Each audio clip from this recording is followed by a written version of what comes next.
आदमी ने भागना नहीं छोड़ा। भागते भागते एक पॉइंट आया जहां एक बोर्ड पर लिखा हुआ था पॉइंट ऑफ नो रिटर्न, यानी वहां से कोई वापस नहीं जा सकता। साथ ही इस बोर्ड पर नंबर 108B लिखा हुआ था। ये देखकर वो और भी ज्यादा परेशान हो जाता है। धीरे धीरे अंधेरा और बढ़ 108 नंबर वाला साइन बोर्ड था जिस पर लिखा हुआ था पॉइंट ऑफ नो रिटर्न। अब आदमी को समझ आया कि चाहे मैं जितना भी भागूं पर इस जंगल से निकल नहीं सकता, इसलिए अब वो वहां छुपे और वो पहुंच गई जंगल के बीचों बीच। ये वही जगह है जहां हम पहले एक आदमी को गायब होते देख चुके हैं। वहां आकर मीना बुरी तरह से फंस चुकी थी। वो अपने मोबाइल पर मैप देखती है लेकिन वहां मोबाइल के सिग्नल नहीं आ रहे थे और उसके कार का रेडियो भी काम नहीं कर रहा था। मीना अब वहां से वापस निकलने लगी लेकिन अब उसे वहां से बाहर निकलने का रास्ता समझ नहीं आ रहा था। थोड़ी देर बाद मीना की गाड़ी भी खराब हो गई। मीना गाड़ी से बाहर निकलती है और उसे सामने लगा हुआ वही पॉइंट ऑफ नो रिटर्न वाला बोर्ड दिखाई देता है। मीना को कुछ समझ नहीं आता, इसीलिए वो पैरट के पिंजरे को हाथ में लेकर आसपास मदद ढूंढने आगे चली जाती है लेकिन वहां आसपास किसी भी मदद का नामो निशान तक नहीं था। उसके बाद वो वापस उस जगह पर लौट आती है जहां उसने अपनी गाड़ी खड़ी की थी लेकिन वहां से उसकी गाड़ी गायब हो चुकी थी। ये देखकर वो बहुत ज्यादा परेशान हुई। उसे लगा कि शायद वो उस जगह पर नहीं आई है जहां उसकी गाड़ी खड़ी थी, बल्कि ये किसी दूसरी जगह पर आ गई है और उसकी गाड़ी कहीं दूसरी जगह में खड़ी है, क्योंकि इस जंगल का हर एक पॉइंट एक ही जैसा दिखाई दे रहा था। अब अंधेरा भी गहरा होता जा रहा था। एकदम से पहले की तरह ही सभी परिंदे इन पेड़ों से उड़ जाते हैं। मीना को अब डर लगने लगा था क्योंकि जमीन भी जोर जोर से हिल रही थी। मीना को वहां आसपास किसी के होने का एहसास होता है। तभी अचानक मीना को दूर किसी का साया नजर आया। मीना भागते हुए उसके पीछे आई पर उसे वहां कोई भी नहीं मिला। तभी अचानक मीना को एक बूढ़ी औरत भागते हुए दिखाई दी। मीना भी दौड़कर उसका पीछा करने लगी। वो उससे मदद मांग रही थी लेकिन वो औरत रुकती नहीं, तेजी से भागती रहती है। एक बार फिर मीना इस बूढ़ी औरत का पीछा करती है। अचानक वो बूढ़ी औरत फिर से गायब हो गई। मीना जब उसे ढूंढते हुए और आगे बढ़ी तो उसे दूर जंगल में एक बड़ा सा कमरा दिखाई दिया। वो बूढ़ी औरत उस कमरे के दरवाजे को खोलकर मीना से कहती है, अगर जिंदा रहना चाहती हो तो जल्दी से अंदर आओ। ये सुनते ही मीना बिना सोचे समझे दौड़ते हुए उस कमरे की तरफ गई। मीना के अंदर आते ही उसने गेट को लॉक कर दिया। मीना देखती है कि ये कोई अजीब सा कमरा है जिसमें एक बहुत बड़ा सा मिरर लगा हुआ था। उस बूढ़ी औरत के साथ यहाँ 2 और लोग भी थे। मीना घबरा कर उन लोगों से पूछती है, ये कौन सी जगह है? इस पर उस बूढ़ी औरत ने जवाब दिया कि इस जगह को हम दी कोब कहते हैं। मेरा नाम है मैडलेन, ये लड़की है कियारा और इस लड़के का नाम है डेनियल। बूढ़ी औरत मीना से कहती है कि अभी बातचीत का वक्त नहीं है, तुम जल्दी से हमारे साथ मिरर के सामने खड़ी हो जाओ क्योंकि कोई हमें देखने आने वाला है। मीना पूछती है, आखिर हमें कौन देखने आ रहा है? तो वो बूढ़ी औरत उससे कोई जवाब नहीं देती। एकदम बाहर से अजीब सी आवाजें आने लगी। मीना डर के मारे पूछती है कि ये आवाज किस चीज की है? तो कियारा मीना को बताती है कि इन्हें हम वॉचर्स कहते हैं। वे शीशे के दूसरे ओर से हमें देख रहे हैं पर हम उन्हें नहीं देख सकते। वे हर रात सूरज ढलने के बाद यहाँ आते हैं और हमें देखते रहते हैं जब तक सुबह का सूरज नहीं निकल आता। तभी शीशे के दूसरी तरफ से शोर आने लगा। मीना पूछती है, ये शोर कैसा है? उस बूढ़ी औरत ने बताया कि वॉचर्स तुम्हारे आने से खुश हैं, तुम्हें यहाँ देखकर तालियां बजा रहे हैं। मीना बुरी तरह से कंफ्यूज थी। वो जल्द से जल्द यहाँ से निकलना चाहती थी। मैडलेन जिन्हें वॉचर्स कह रही थी, न तो अब तक मीना ने उन्हें देखा और न ही किसी और ने देखा था। रात गुजर जाती है। सुबह होने पर ये लोग उस जगह से बाहर निकल आते हैं। मैडलेन बताती है कि वे वॉचर्स सिर्फ रात में ही बाहर निकलते हैं, दिन के वक्त हम लोग जंगल में आजाद घूम सकते हैं। मीना रात भर यही सोच रही थी कि कब सुबह होगी और जल्दी से मैं इस जंगल से बाहर निकल जाऊं, इसीलिए वह फौरन जंगल से बाहर निकलने का रास्ता ढूंढने लग जाती है। तब मैडलेन बाकी सबको उसे रोकने से मना कर देती है, जैसे कि वह जानती हो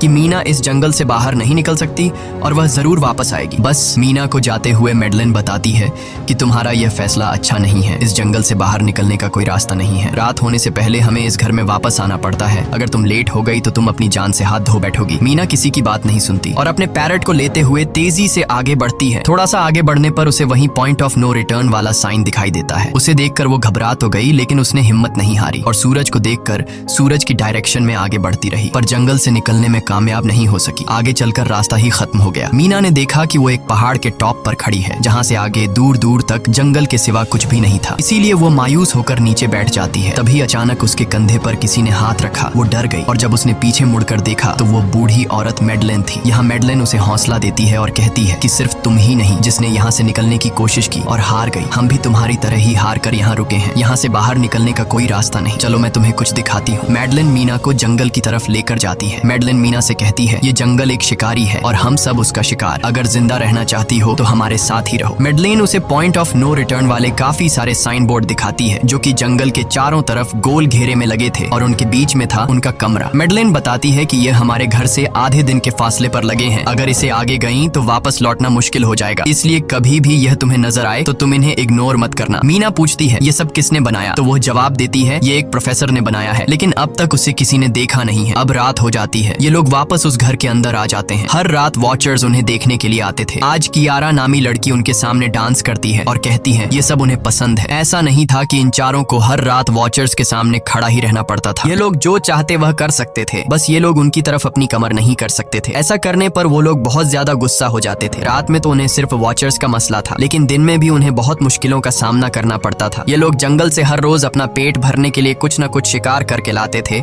जिससे उनका गुजारा हो जाता। अगले दिन कियारा और मीना दोनों जंगल में शिकार करने जाती हैं। मीना कियारा से पूछती है कि आखिर ये वॉचर्स चाहते क्या हैं। कियारा बताती है मुझे भी कुछ खास नहीं पता, लेकिन मैडलाइन कहती है कि ये वॉचर्स हमें देखते हैं, हमें ऑब्जर्व करते हैं, लेकिन अगर हमने वॉचर्स को देखा तो हम पागल हो जाएंगे, क्योंकि वॉचर्स बहुत ही खूंखार दिखते हैं। कियारा अब उसे एक गड्ढा दिखाती है और कहती है ऐसे बहुत से गड्ढे इस जंगल में मौजूद हैं। दिन के वक्त सारे के सारे वॉचर्स उन गड्ढों में रहते हैं और रात में वो यहाँ से बाहर निकल आते। दिन के वक्त ये लोग इसलिए बाहर नहीं आ सकते क्योंकि सूरज की रोशनी उनकी स्किन जलाती है। कियारा मीना को बताती है कि वो 5 महीने पहले अपने पति के साथ इस जंगल में आई थी और तब से वो दोनों यहाँ फंसे हुए थे, पर आज से 6 दिन पहले मेरा पति जंगल में रास्ता ढूंढने निकला है। मुझे उम्मीद है कि वो जरूर वापस आएगा और हम सबको यहाँ से सेफली ले जाएगा। यहाँ हमें मालूम होता है कि असल में कियारा का हस्बैंड वही आदमी था जिससे हमने मूवी के स्टार्ट में देखा था, जिसे कोई यहाँ से खींच कर ले गया और अब वो मारा जा चुका है। इस तरह से बातें करते हुए ये दोनों कमरे के पास वापस लौट आए। यहाँ मैडलिन ने मीना को 3 रूल समझाती है जिंदा रहने के लिए। सबसे पहला ये कि वो रात के वक्त घर का दरवाजा नहीं खोलेगी। दूसरा, रात में